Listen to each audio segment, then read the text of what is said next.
Everybody stop what you're doing, please! When it comes to remodeling and renovating your home, there is no better show on your radio. This is Around the House with Eric G. Where's the hammer?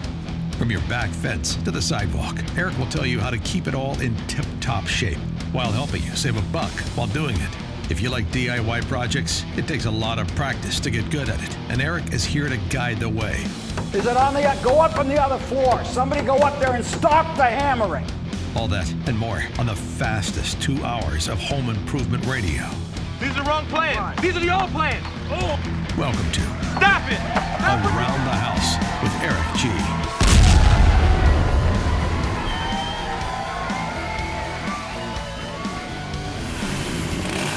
Welcome to Around the House with Eric G. This is the Pro Insider Podcast. This is where we talk about stuff that's going to be, well, all about the trades today.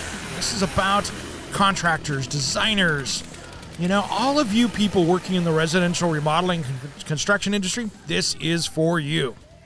Well, today I wanted to talk about a subject that was, really inspired by a deep conversation we had earlier this week on Clubhouse.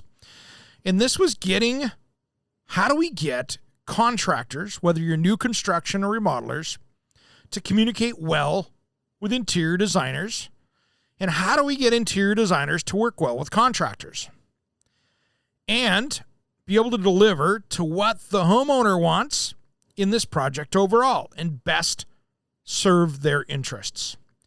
And so today I really wanted to kind of talk about that from two different perspectives. One is going to be the contractor side of things.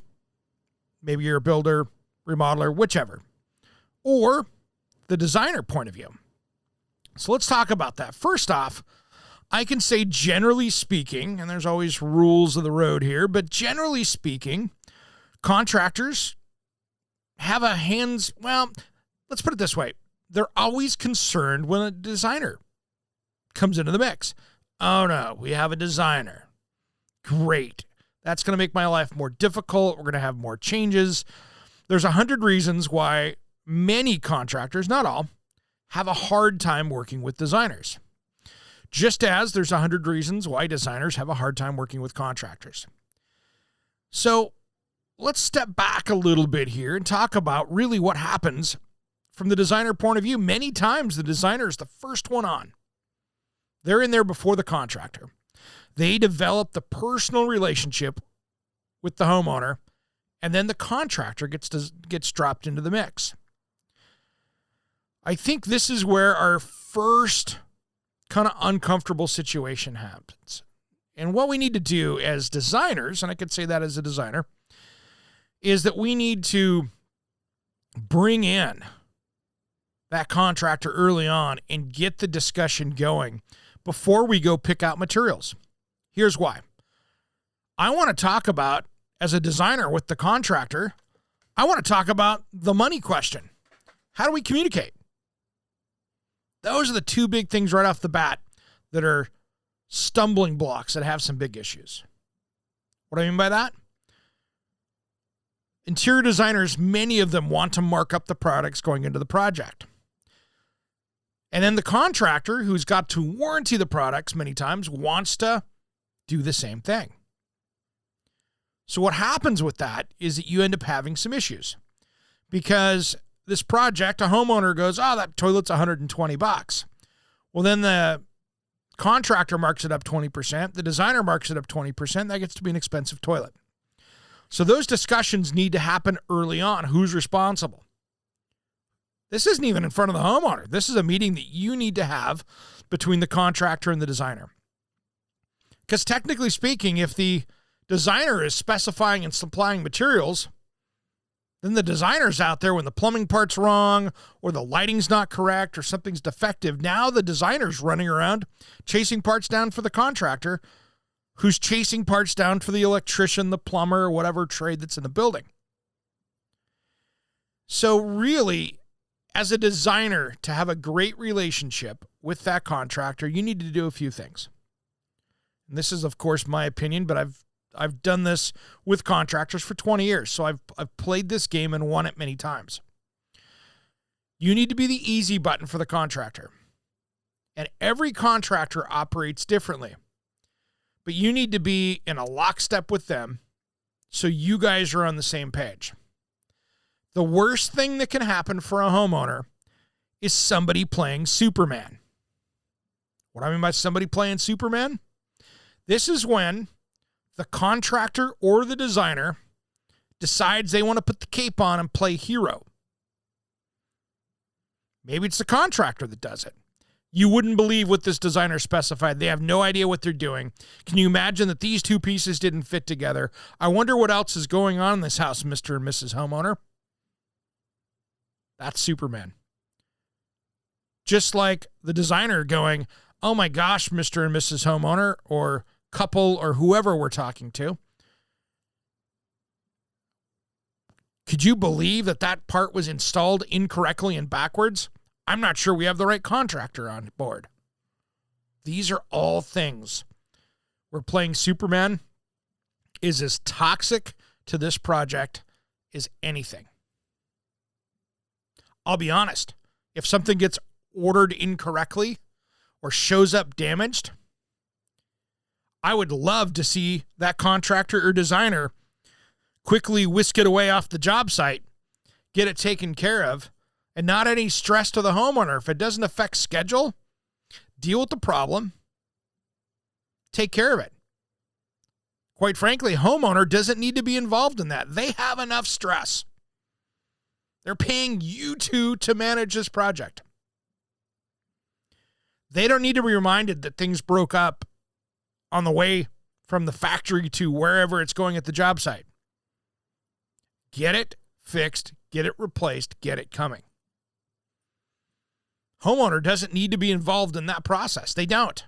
Why add stress to an already horrible situation? And that's one of the keys to making this relationship work, is really getting those two people to work correctly together as a team. And if that designer and that contractor right off the bat can't work together, you need to lay that down. The two of you need to lay that down and say, okay, when something goes sideways, who's going to talk to him?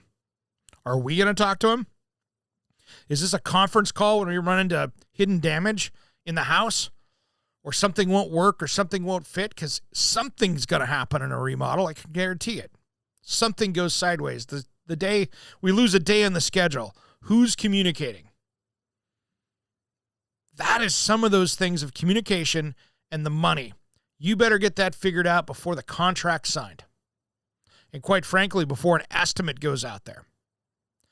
Sometimes the designer, you're better off not marking the materials up and adding to your design fees to make sure that you're covered. Because that consumer will pay for your design work and your labor putting in there. But they might not pay for that $500 toilet all of a sudden being $1,000 because there's too many hands in it. Or the contractor might need to charge a little bit more in other places on his labor instead of marking that toilet up 20%. Figure it out. Because it's really easy for a homeowner to go on and go, why am I paying twice for this toilet?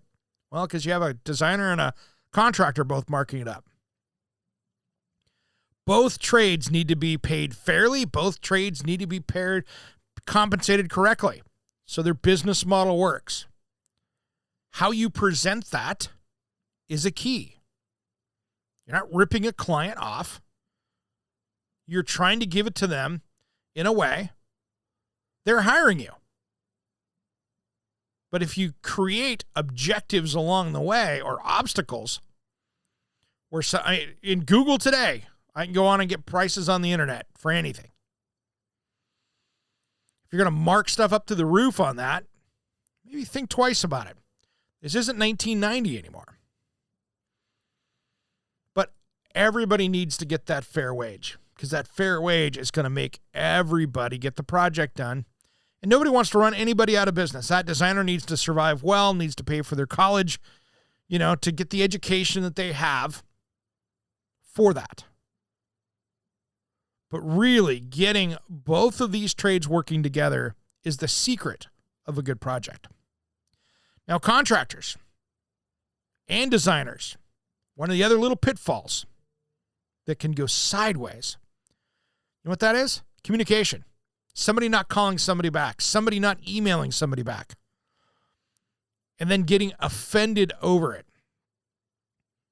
Don't be that person, really, when the phone call comes in that something went sideways. Get back to that homeowner. Both of you, whatever that is. More job sites go sideways because the homeowner isn't communicated with correctly or their issues are not resolved. And it's really that simple, guys. It's really that simple. There's so many great contractors, so many great designers out there that pull this off every single day. Just make sure that you're going to be one of those. And you are. You can. That's the beautiful part of that. Every one of you guys can do this and get along and make it work well. All right, there's the music. I got to run. Thanks for listening to the Pro Insider. Thanks for listening to Around the House.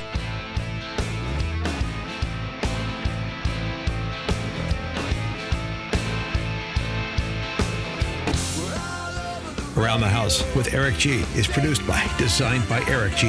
in association with Salem Media and distributed nationally by the Sun Broadcast Group. All rights reserved. Copyright 2020, designed by Eric G.